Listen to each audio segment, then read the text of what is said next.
So sorry for that delay. There's some weird issues with the lecture computer there. So today we're introducing Vensim. Vensim should be on all of your machines here, and you can download it on your local laptop as well. So all this info is online on the Canvas site.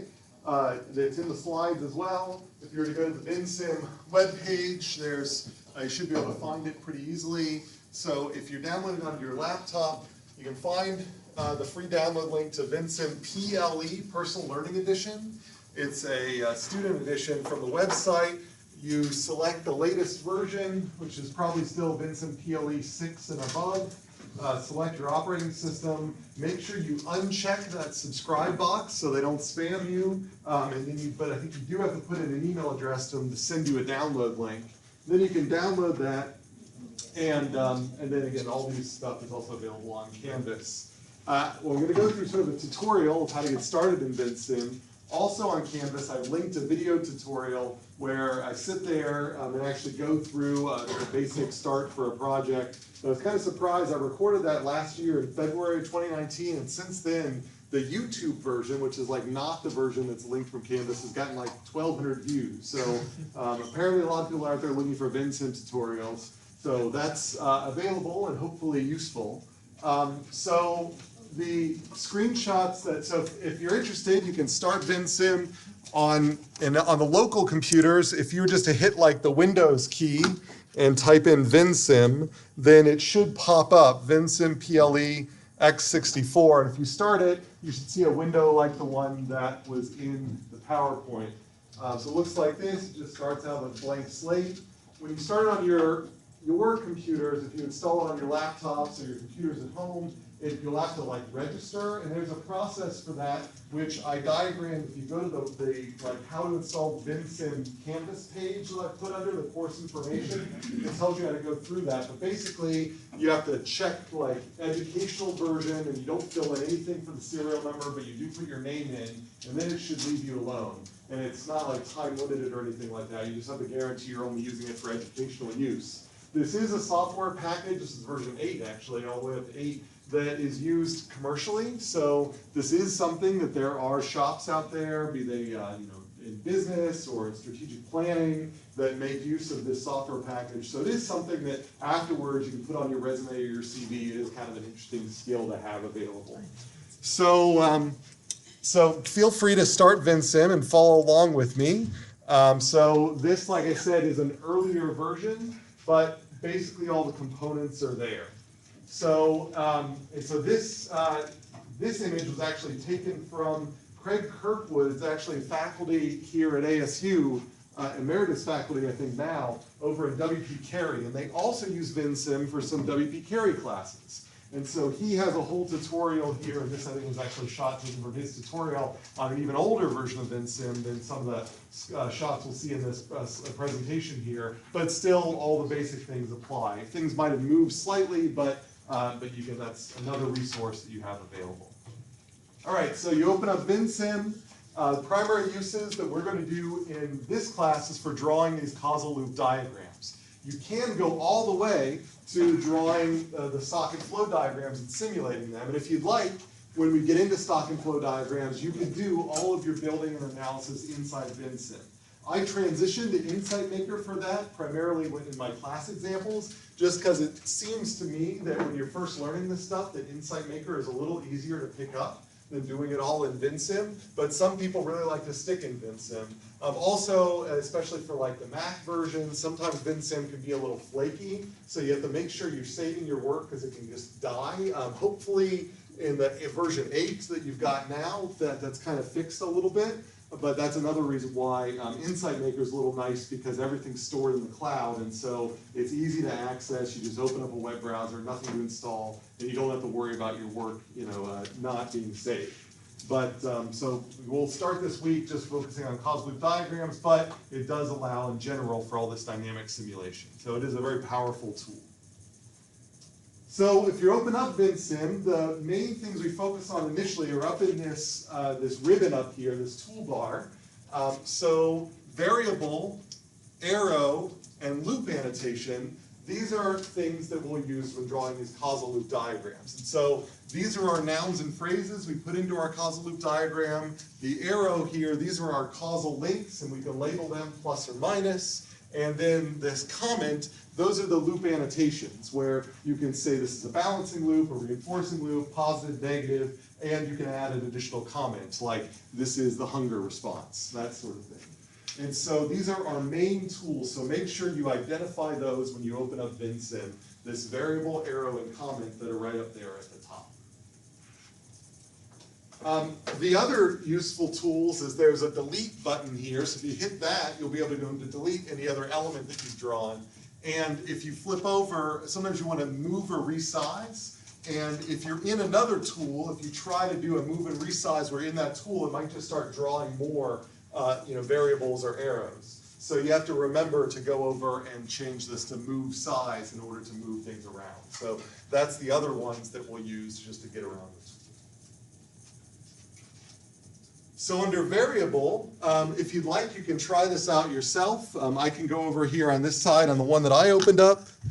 And if I pop open Vensim and I click on variable here, now then this is going to be probably pretty small by default. So I'm going to do something a little more advanced, and I'm going to go to this lock sketch, and I'm right-clicking on it, and I am going to try to crank up the size here to, say, 48, and hopefully that won't be too big and annoying, so that when I then go to variable, I just click anywhere, so I can click here, and it gives me very large text. So 48 is probably larger than you need, and I could put something like hunger in like that. And notice that because I wrote it so big, it did this funny word wrapping, so I can go up to that move size, and all of these things in Vensim have these tiny little circles. They're called handles, and that's where you can kind of manipulate their size and shape. And so if I grab that handle, I can then drag this out and make it a bigger variable. And so in my example in the PowerPoint, I think the two variables I draw are hunger and amount eaten. So I can go up here to variable, click somewhere else, type amount eaten, and because the other one was sized that way, it sized this one that way. So if you'd like, you can go ahead and try that, follow along with me with the Vensim you have in your tables, and hopefully that will make sense. If you have any trouble, yeah. To get bigger, I right-clicked on, so I went to the move size here, and when it's in that move size mode, I just went to white space and I hit a right click. And that brought up a dialog which gives me the default font settings for the whole diagram. You can also adjust those specifically for each individual variables, but that just does it by default for everything. And that'll affect the whole diagram. All right, yeah? Can you go over how you got the text box? How I got the text box in the first, all I did is I clicked the variable button here, and if I then click anywhere on the screen, left click, then it brings up a text box where I can start typing. And then whatever I type in there, then that becomes the variable, and it might be word wrapped funny, so I can use that handle to then stretch it out and make it settle again. So I'm going to delete this extra one, so that gives me a chance to practice. I hit this delete button, and I go down here and I just click on the thing I want to delete, and it's gone. So that's how I create variables. And so I am just reproducing. So if you were to go back and look through the slides, I'm just reproducing these steps here. So click the variable sketch tool, and then click anywhere to create a new variable, repeat as needed, click on an existing variable, and hold the drag to move or release to rename. So I can rename these things too. So if I wanted to go back here, if I'm in the variable tool, if I were to click on amount eaten, I can put a different name here if I'd like. Maybe I want to make it all one word instead of a space in between, or maybe I forgot to put the space and I want to put it back. All right, so any other questions about how we get the variables on the screen inside Vensim? I'm just going to glance back, see signs of progress here. I even see at least one case of the assignment like almost being done. So that's good. So it looks like we're in good shape there. So next step in this guided tutorial here is the causal links. So I have two variables. So this is back here. I've created my variables. Now I want to then draw my causal links. Both of these things are causally related to each other, and I want to reflect that in these causal links. And so I'll go and do this in my Vensim that's up here, but here's the process that I'm about to show you.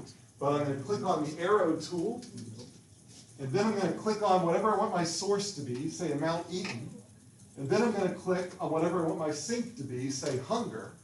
And then this handle that shows up, I can drag it up and down to change the radius of this curve. So let's see that.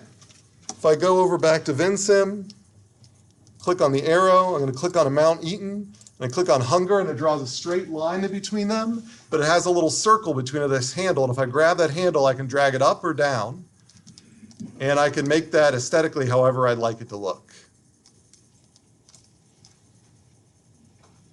And so that's one link. I'm saying that amount eaten affects hunger. Notice there's like kind of a lot of white space there. I can play with other aesthetic things, like if I go to this move size, maybe I take the hunger box and I make it a little smaller, and maybe that then closes that gap a little bit. But that's just aesthetics. And then if I want to go the other way around, then I can click on hunger with the arrow tool and amount eaten, and then drag that back down. And so I've got my little feedback loop. And we will label these, plus and minus, here shortly. But right now I just wanted to get the links drawn. Any questions on getting those links? Can you do the arrow again? The arrow again? Yeah, so I'll delete these and draw them again, and maybe I can actually change the width of the lines here. Arrow color? No, all right. So if you want to delete your arrows, you have to click on the head of the arrow with the delete tool. All right, so I'll do that one more time. I'd like to create a causal link from amount eaten to hunger. So I click on the arrow tool, then I click on amount eaten, then I click on hunger, and that creates the arrow. And then I can grab the circular handle that shows up in the middle of the line and drag it around to create that nice arc. And then to do the other arrow, I just do I'm still in the arrow tool, so I can click on hunger, go to amount eaten, drag the handle, pull it down, and then I've got that drawn there. Any questions about that? All right, good. So next step here, not just following these instructions here, is I would like to then add a polarity and potentially change other aspects, color or whatever, of this arrow. So I can still use that arrow sketch tool, but if I right-click on the circle, the handle, then I get edit options, and that allows me to annotate these. So I'm going to go back to my example here, and when I'm in the arrow tool, so up here I'm in the arrow tool, up there, the tiny little guy there, and then if I go down and I right-click on this link, then it gives me a bunch of options. And these options say like whether it has an arrowhead or not, whether there's a delay mark, so if I were to check on that, and then click OK, then it will add a little delay mark up there at the top, those two little parallel bars. And then it allows me to add those polarity annotations. So if I right-click on this, I'm going to get rid of that delay mark, maybe. Or maybe I'll leave it in, what the heck. So I'm going to leave that delay mark in because it takes a while for my food that I've eaten to alleviate my hunger. And so I can then change the thickness of the line. If I want to make it a little easier for you guys to see, I can make a polarity. So what should the polarity be here? So I've got a link from amount eaten to hunger. So as amount eaten goes up, what happens to hunger? It goes down. So that's an opposite relationship. If amount eaten goes down, hunger will go up. So I would want that to be a negative. So under polarity, I select negative here. And I could instead, if I don't like the plus minus convention, it's got the same opposite convention. So instead of doing a negative, I could do an O for opposite. So in some communities, that's more conventional. If you want to put your own letter, you can also choose that. But we are primarily use plus minus or same opposite. So I'll just select O for opposite, but I could select minus. That's fine too. If I wanted to make sure that that font was a little bigger, then I can go into font and I can adjust the different features of the font here. So I'm going to leave it as it is for now. And then I can select things like, do I want the mark to be on the inside of the arrow or the outside of the arrow? So do I want it to be on the handle in the middle of the arrow? So I'm going to say put this on the outside of the arrow. And then because this is an opposite, then maybe I will change the color from blue to, say, red. Or if you're red-green colorblind, you could choose whatever opposite seems like it resonates best to you. So I'll use red because that's kind of conventional. And then if I hit that, then I see that I get a giant O because it defaulted to that 48. Maybe that's a little too big, so I'll crank that down. So I'm going to just right-click into this again, go to font, and change it to maybe 24, maybe even 14. The polarity is O? The polarity is O for opposite. I could instead use minus. So maybe I'll change that to minus if that seems to make more sense. And maybe I even want, you can do, again, to make these things, I'm never going to penalize you on your color choices or anything like that, but if it helps you, you can go through and change the font of the little annotation. It's this tiny little subtle minus sign here, but I made it red as well. So I've got a red arrow and a red annotation indicating an opposite relationship. So let's say that I also want to annotate this one.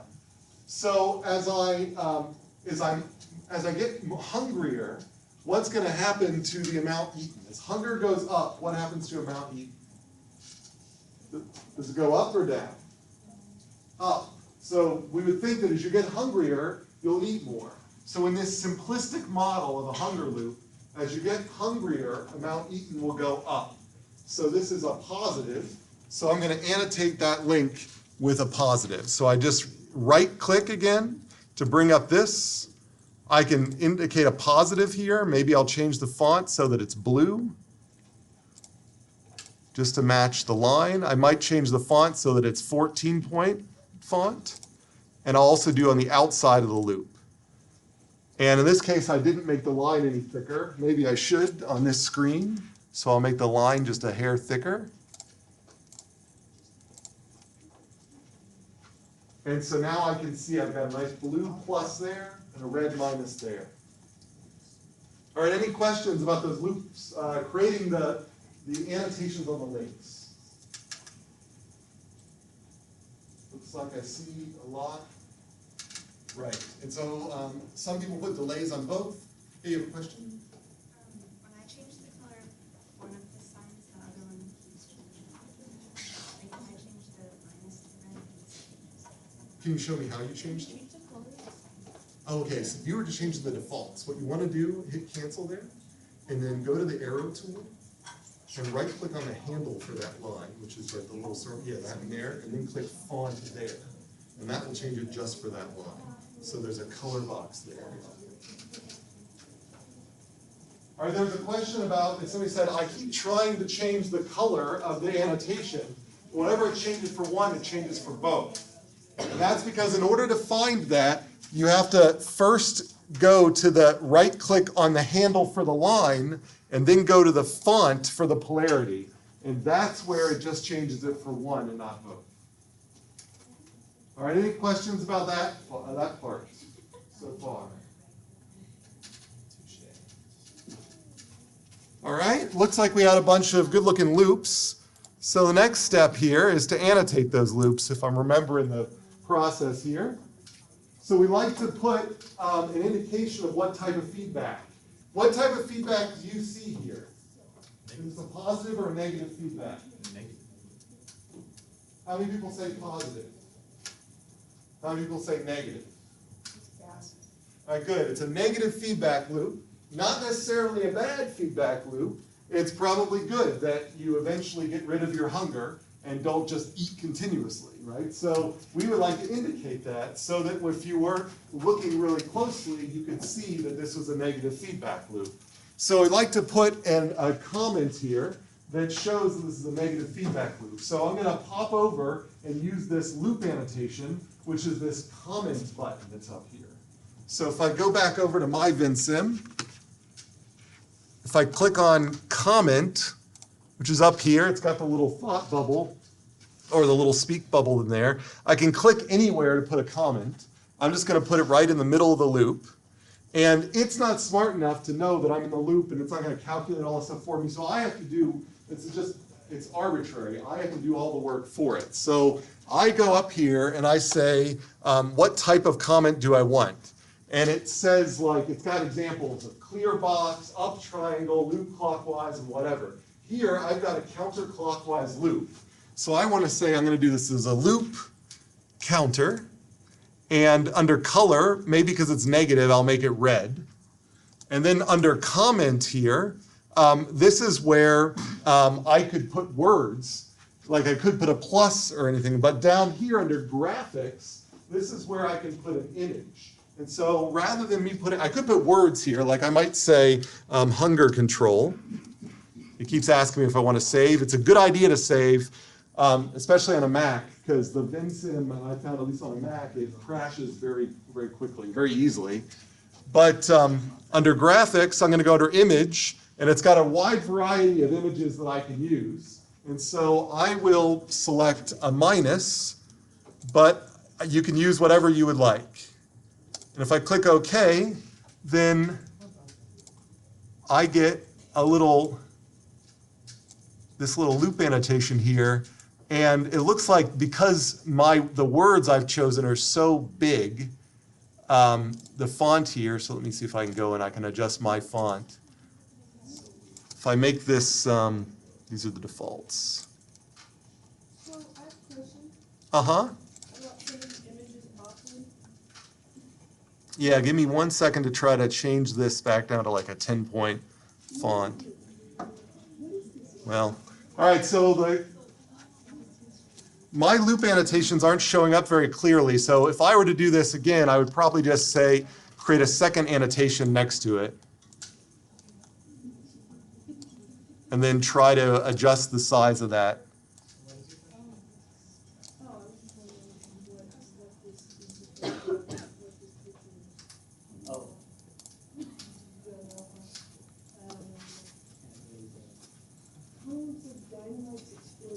Oh, so there's some questions about the interpretations and the history behind some of these pictures. So yeah, there's a wide variety of annotations here, which you could use if you think they're helpful for the viewer. I think I would recommend the ones that we're mainly going to focus on are the ones that have clear interpretations, like negative feedback, a positive feedback. This balance is a negative feedback. This snowball is a positive feedback. This thing that's decaying is a negative feedback, and so on. So, but like if you want to indicate some other things, like you've got something as a process that maybe is making people sick or something like that, then maybe you want to like do a positive or minus. If you've got something that oscillates, maybe you want to put this clock, looks like a grandfather clock, or this guy, which looks like a growing oscillation. So there's a bunch of different ways you can annotate these things. Remember, these are just supposed to help the reader quickly process your loops. Because in the end, what's interesting is not the individual variables, but how the loops interact with each other. So you want the loops to be very quickly identified and then contextualized by the reader. So that's how we added, notice, so in this case I added 2 loop annotations. One that gave me this nice loop, and then the other one that gave me this little hunger control link. So that was one comment block, and that's a second comment block. This one has no image, this one has an image but no text. Can you do the one? The one with, which one, sorry? Yeah, that one. This one here? Yeah, so if I were to delete that one and re-add it, so I just go to comment, I left click in the middle, it brings up these comment options. So I'll say loop counter, which is up here, and that's a loop counterclockwise. I want the loop maybe to be red, and then under an image, maybe I'll choose, and this time maybe I'll choose a different negative feedback picture, like this balance here. So it's a balancing loop, so I choose a balance. And then if I want, I can make this bigger or smaller. Any questions about that? I feel pretty good about drawing a simple loop there. Can you go over how to get like the plus and minus on like the different arrows? On the arrows, yeah. So that, if I go back to arrow, the arrow tool, once I have the arrow, I right-click on the handle. That's the little circle in the middle of the arrow, and then that brings up this selection box here. And under the polarity box, that's where you can select plus, minus, same, opposite, or other. And under font, you can grow those and shrink those and change their color. Any other questions? Those are the basics of getting these causal loop diagrams, which you're going to do an exercise today for the back half of class, where you'll basically be drawing one that I give you and then annotating all the links, which I won't give you, and then coming up with your own for the second part. All right.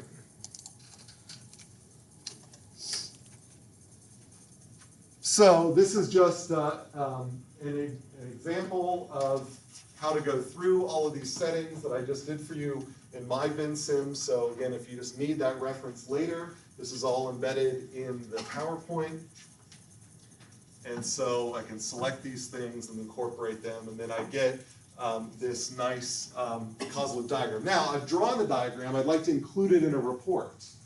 Well, the best way to include it in a report or a presentation is to go to this Move Size tool, highlight it, and then copy and paste. And that way when you paste it, it is like scaled like a vector object, so you don't have to worry about it being all pixelated. So don't do a screenshot unless you absolutely have to. But in Vensim, instead of taking a screenshot and then choosing that part of the space, I can just go into my loop here. I go to Move Size. I can draw a box around this thing, and then I can hit Copy right there. And if I were to then go in and start, say, Microsoft Word, then I can go into Word and paste it. And then I can get a nice figure right in Word. So, so that's, and you can do the same thing with PowerPoint. And then I can resize and scale that thing as well. But if you do the copy inside Vensim and when you paste, then you'll be guaranteed not to get any like fuzzy edges. It'll be nice and sharp.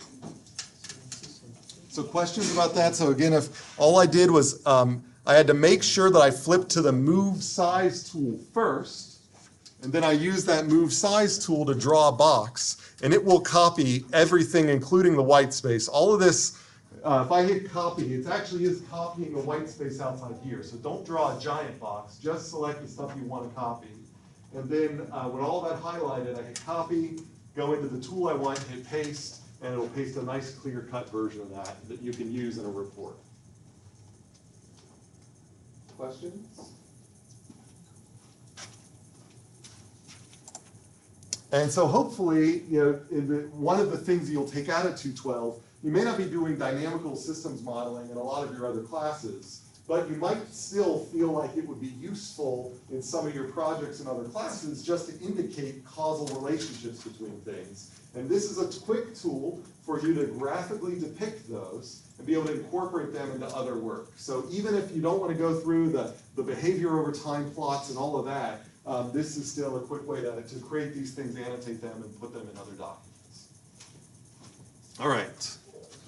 So let's move on here.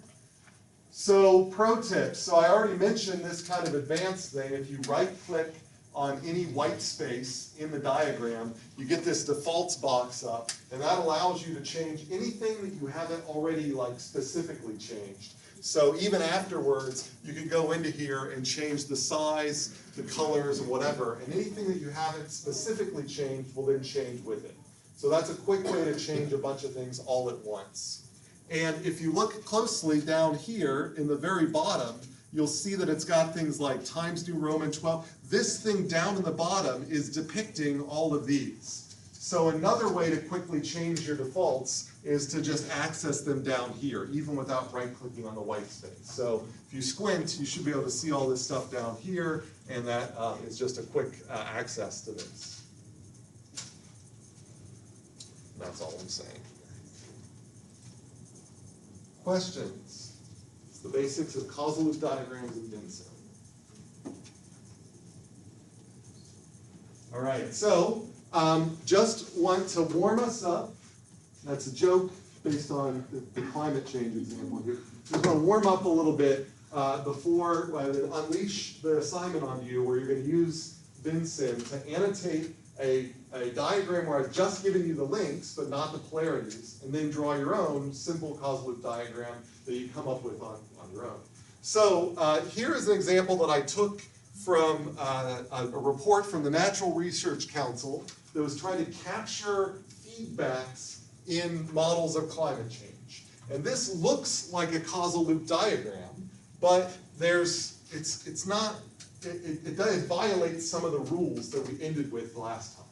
So, so take 30 seconds, talk to your neighbor, and figure out what's wrong with this loop. Like, what are some of the things that are wrong, and how would you maybe go about fixing it? So chat about that with your neighbor. I think you can kind of tell what they're kind of getting at here, but how do you make a proper CLD?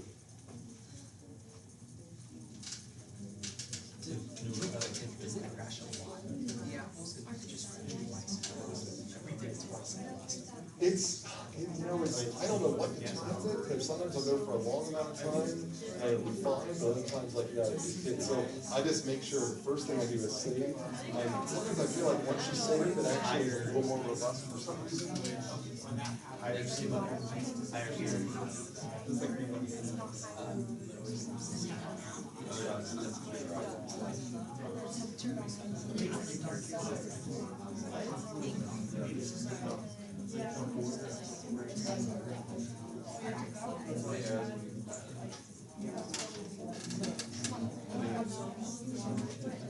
It's just too many words.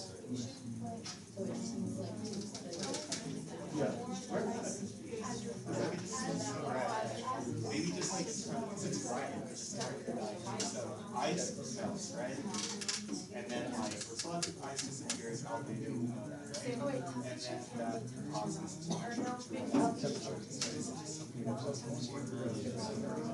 Well, I'd say the process is not a problem, but the way it's presented, you want to capture the causal loop diagram, which is like the first step towards the model. And we're saying that this causal loop diagram kind of makes decisions which are against our rules. So what are the kind of the naming rules for the variables that they violated as an example? So does it make sense that these things are sitting in variable positions? Because and if not, then why? So I don't want to give too much away to our discussion.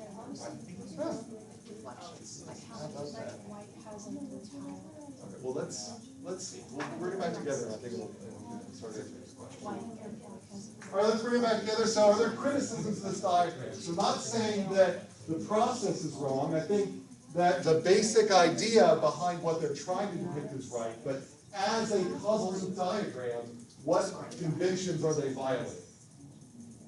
Yeah. Should put alternative, like temperatures rise, it should be like temperature. Right, so we want noun phrases, that's one thing. So notice that all of these things are like, have verbs in them. They're almost sentences here. Temperatures rise. Arctic sea ice melts. So instead of depicting causal relationships, it really almost looks like just temporal relationships. They're saying like after temperatures rise, then sea ice melts, and after that happens, then ice disappears. And if ice disappears, you have less reflectivity, and so temperatures will rise. And so it's almost like they're depicting a time series and not a set of causal links. So I want these things to be noun phrases. So instead of saying temperatures rise, what could I have put there? Temperatures, that's good, right. So I'll go and try to, again, pardon my mouse writing here, but I will go and see if I can maybe get rid of rise and make it just temperatures. So it's just temperatures. Or temperature even. All right, so down here, Arctic ice sea melts. So what is a variable that I could put there that it might make more sense if I want to think of a causal link that relates to temperature? Sea level. Lots of ice. Ice, so there's a couple of different things. If I want to depict this process here, they're focusing on ice, sea ice. So maybe I'll just do sea ice right there. I heard sea level, and that's also good because if I'm thinking about climate change, but this particular process is focusing on this albedo thing. And so that's really ice has got to do with it. I'm just going to focus for this model on ice, not necessarily on sea level, but sea level would be another model that's also important to climate change. So I'll get rid of the melts, so it's just Arctic sea ice. And all right, so now I'm claiming that those two are good. So what should I put on this arrow? So I've got temperatures on one side and Arctic sea ice on the other. So what type of causal relationship is this? Negative or positive? How many people would say this is a positive link? How many people would say it's a negative link? All right, I see a majority for negative. Can somebody justify why it's a negative link?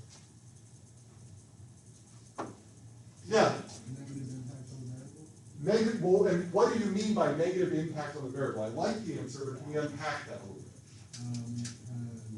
Detract from the variable or take Well, it takes away from it. So I think if I'm interpreting it correctly, what you're saying is if temperatures were to rise, you get a negative impact, the opposite impact on ice. So ice melts if temperatures rise. So causally, if temperatures to rise, I get a decrease in ice, or I could say an opposite. So either one of these, you don't have to write both. I'm just writing both here. Either a negative or an opposite, meaning that whatever happens there, the opposite thing will happen here. If you get if you get less temperature, then we think that there is a process that we're hiding behind this line that would produce more ice. All right, so then we got this one other variable here, and this is a complicated phrase. As reflective ice disappears, darker ocean water absorbs more heat. So there is no way I can link sea ice to that. Can I pick one thing out of there that I could put here that is a noun phrase that helps me kind of tie these variables together so that I can think about modeling it as I move forward? Heat. Well, that's one candidate. I'm willing to say, this could be one thing here where I could put heat, as in the heat that's stored in the ocean. And I would be happy about that. The only thing that I might criticize about using heat here is it's a little bit farther removed from this process. In other words, in order to get from ice to heat, then it feels like there's a couple of steps that I'm missing. So maybe I could put something a little closer to this. Yeah. Heat absorbed by ocean water? So heat absorbed by ocean water. That would yeah, we could add, make that a little more. So heat absorbed. Heat absorption. Or heat absorption. Sure, that might be okay. And then we just sort of make it clear. And then I'm going to say by H2O. Well, maybe I'll just make it more specific here. By, and then I'll just do H2O so I don't torture myself more with this. So the idea here is I get so now the thought is maybe the variable here. Now I think if I asked a bunch of you, several of you would maybe have different variables that you could put here. And that's because this sentence is reflecting a complicated set of things. So in reality, there's probably 3 different variables that are interrelated. And I could have probably made this loop have like 3 different stops along it, and they would all relate to each other. For simplicity, I'm just going to keep it one variable, And I'm just saying that there are other things we could have put here. But let's just use this as say that that's what we're going to put there. So that is a noun phrase. So I'm going to cross this out, and I'll put that in there. One other option that I could have done is maybe I could have just said albedo. So albedo is the ability of sea ice to reflect.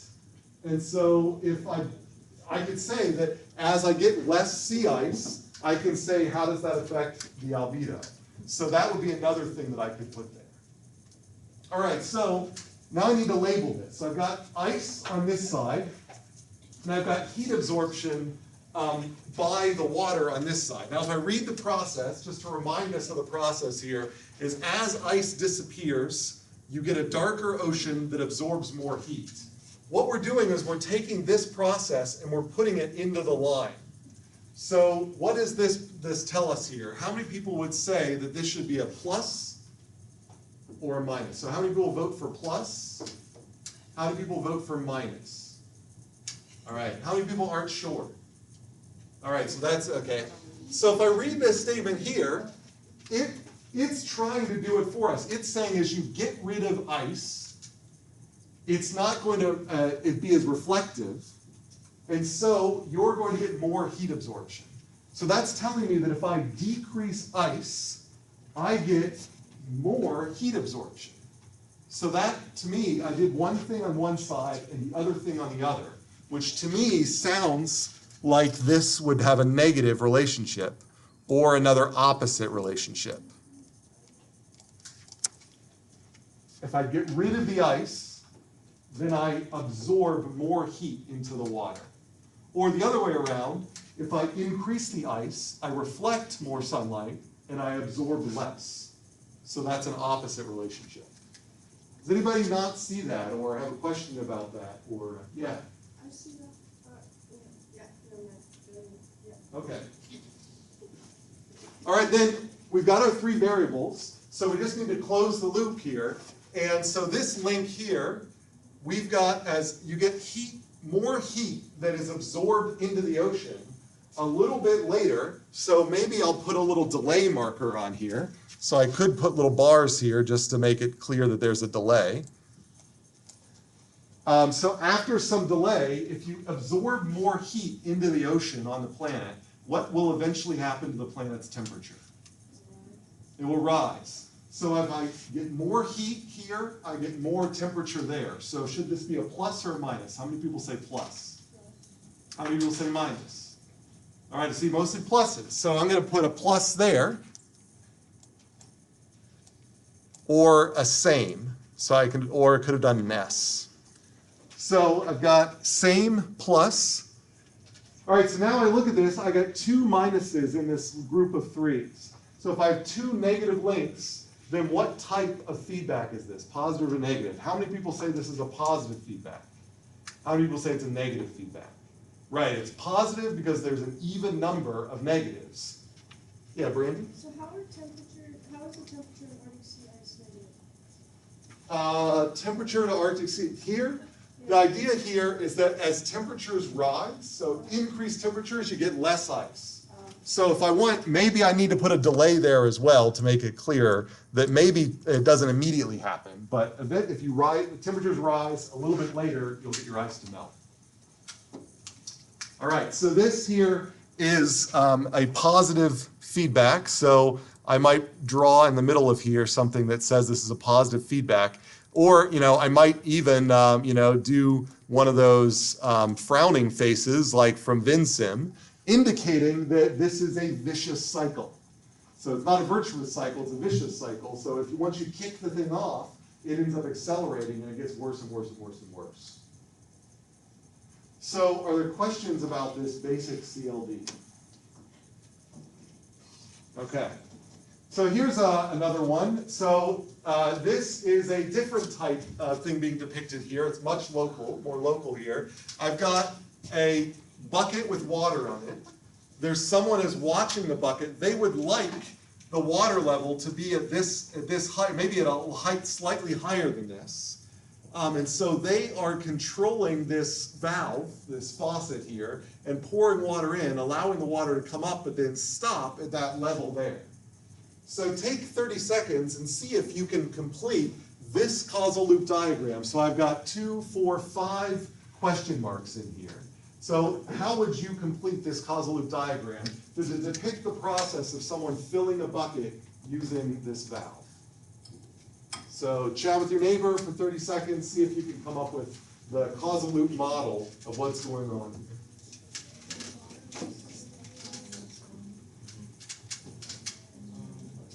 So the one on the top is water. I think that window will is total water. So we're going to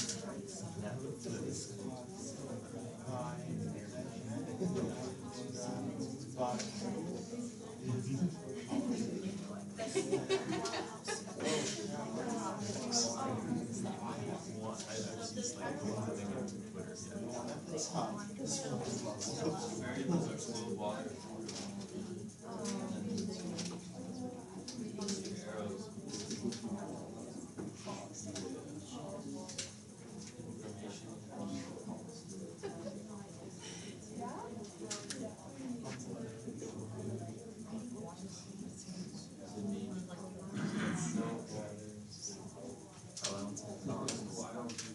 All right, let's bring it back in. So let's do this kind of as a group here. So let's see. Can somebody give me one of the noun phrases that they use as a variable up here, and then we'll work from there. Yeah. Water level. Water level. So let's start with that. So I'm going to. Doesn't matter. I could have put water level down here or up here. Doesn't matter. I'm just going to put it at the top. So H2O level.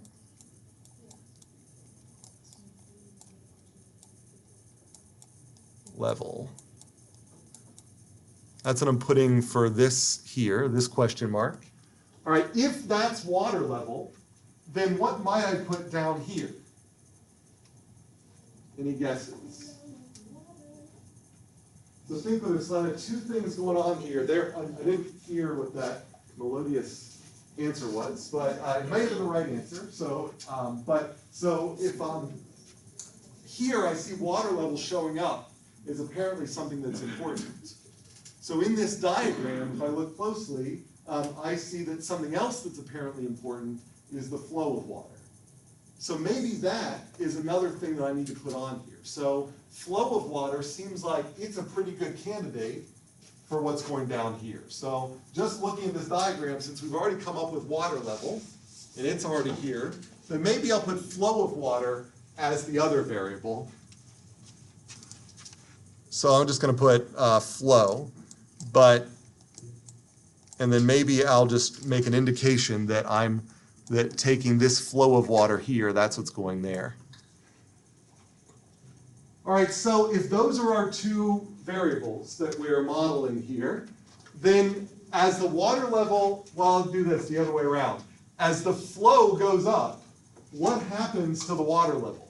It increases. It increases, right, because you turn on, you get more, so that's, I'm going to put a positive or a same right here. So plus, or you could also say same. Either one, you don't have to do both. So as the flow water goes up the water. Now, here's the sort of trickier part. As the water level goes up, the human that's controlling the faucet can control the flow of water. As the water level gets closer to its target, then what's going to happen to the flow of water? It's gonna go down. It'll decrease. So we've got an increase in water level will ultimately lead to a decrease in flow. So I would put a minus here, or an opposite, either one. So that I see that I have a loop on the inside here, and I only count one negative, so it's an odd number of negative links. So this is a negative feedback, or a balancing feedback. So I'll put a B in here, or a minus. I could also use the counteracting feedback. That would also be fine, a C. And so that's the general motif. Are there questions there about that example? And that makes sense because the state variable here doesn't grow forever. It hits some point and stops. And so that's the telltale sign that we've got a balancing feedback. And so generally all balancing feedbacks are going to look kind of like this. You're going to have a state variable, a level at one point. I drew ours on the top, but this one is down here. And then you're going to have an action, which is that flow, which will go into the top. And then very often we also will annotate the goal. And that wasn't in that last one, but that goal would be the target water level. So if I increase the target water level as this process is going, then increasing the target water level may increase the flow, because before you thought you were only filling it to here, so you decrease the flow, but then you said, oh, actually we need twice that amount of water. So you increase the target, and then you're gonna have to kick up the flow. So that's why this goal is also incorporated up here. And so these processes generally will be drawn in the stock and flow diagrams like this, and in causal loop diagrams like this. So nearly any balancing feedback loop will probably have these components. You might be able to break the action up into multiple parts, like you could imagine breaking the processes going down in your brain into multiple parts as you see what happens, as your sensory processing, cognitive processing, the actions of your muscles. So that could be multiple stops along here, but ultimately it's just sort of implementing one action, which is the flow of the water. And I could do the same with a causal loop diagram like this. Because I want to make sure we have time in class to work on things, I'm going to skip this example or kind of do it quickly. I will say that one thing I don't like about this example is a variable shows up in two places. Now they did that because they thought it may make it easier to illustrate there's kind of different processes going on here. But the downside of that is it makes it look like maybe there are more loops here than there actually are. So if we were to go through all this, we could say things, maybe we can do it quickly. As population goes up, what happens to the births? They also go up, so I'll put a plus. As births go up, what happens to the population? Goes up. So we have a positive feedback. So unchecked, that loop is going to cause population to grow just more and more and more. But as population goes up, what happens to food supply? How many people say increase? How many people say decrease? All right, food supply goes down. But now, if I forget that I put a minus there and I say as food supply goes up, what happens to deaths? As food supply goes up, deaths will go down. That's right, I saw a couple of thumbs down. So that is meant to be a minus. And then, and also as food supply goes up, what happens to births? Go up. And then we already established from this top one, as births go up, population goes up, and then it makes sense that as deaths go up, population goes down. So if I look through here, I can see that there is an additional loop down here, which only has one link, which is a negative feedback, or one negative link. And then there is a loop around the outside here, which has got 3 negative links, and that is also negative. So I see here that I have a growth process going on here, which is captured by that loop. And then 2 of these things fighting against it. A food limitation that limits births, but the food limitation also increases deaths. So there's 2 ways in which the population comes in check, and only one way that it grows. And that's what's being depicted here. Any questions about that? This is kind of what you'll be doing in the assignment example. And then you can imagine adding a bunch of extra feedbacks. Questions about any of that? All right, so for today, for the rest of the class, we're going to I'll distribute an assignment, which we'll do in Vensim. And so Taha and I will be around to help you with that. It's due on Sunday. And so on Sunday, you'll have this assignment due. It's like a Word document and a couple of Vensim diagrams. And then there's the Muddiest Point assignment. On Thursday, that's when the next chapter, chapter 2, which is Moorcroft's take on causal loop diagrams, is due. And so there's an exercise that's been out there. Some of you have already done it. And that is over the chapter 2 reading, and we'll do one of those assessments at the start of class on Thursday. So reading assessment again on Thursday, and this stuff is due on Sunday. So you've got now until Sunday. Quick background, I used to be able to give this assignment without this background, and people started not identifying with it. And the diagram was one I borrowed from a book. And so just a quick background is back in the late 70s, early 80s, there were these two formats you may have heard about in textbooks or history books, but there's VHS and Betamax. VHS ultimately dominated. There's these video cassette tapes that looked like this. They were much larger than the Betamax tapes. Some people would argue the Betamax tapes were a little higher quality. For a while, you could buy both in the market. But over time, the VHS ended up dominating, and then even fewer people had ever heard of Betamax. How many people here have heard of Betamax? How many people have heard of VHS? Right, so more people have heard of VHS.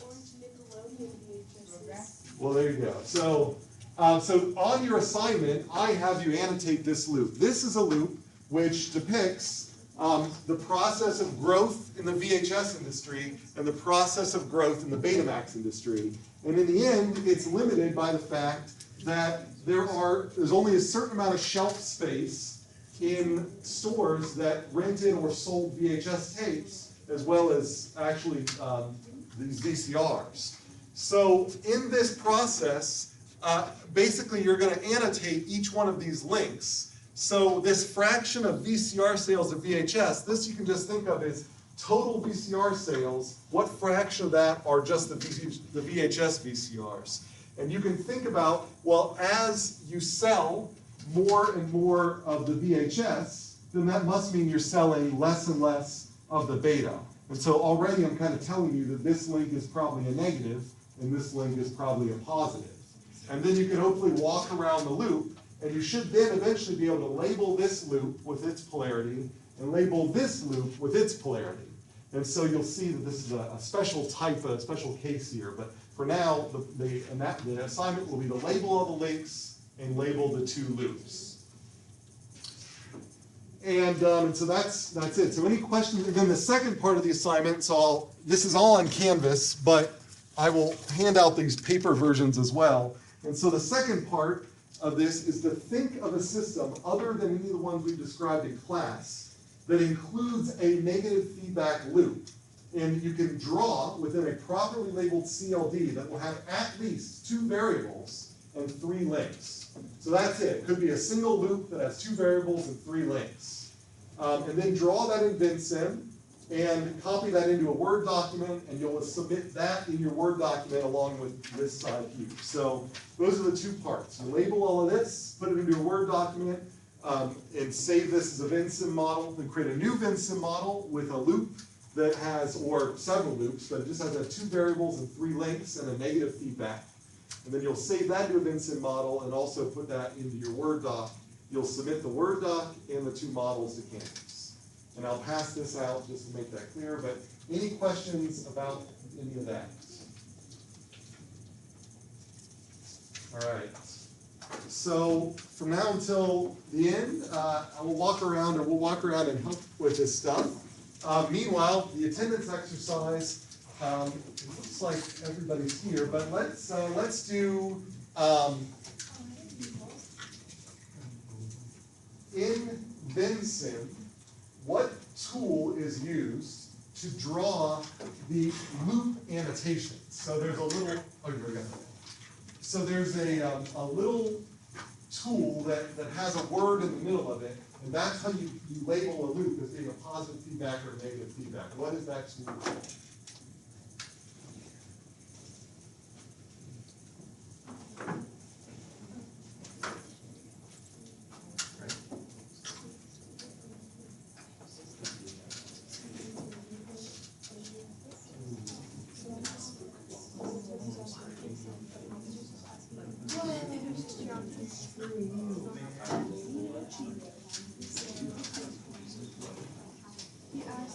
But I've got returned assignments here, so I am going to brush up on names and try to pass these back. If alternatively, well, I'll do that first, and if for some reason I miss anybody or you need to leave, then I've got your assignments up here. Did I not get one? Sorry.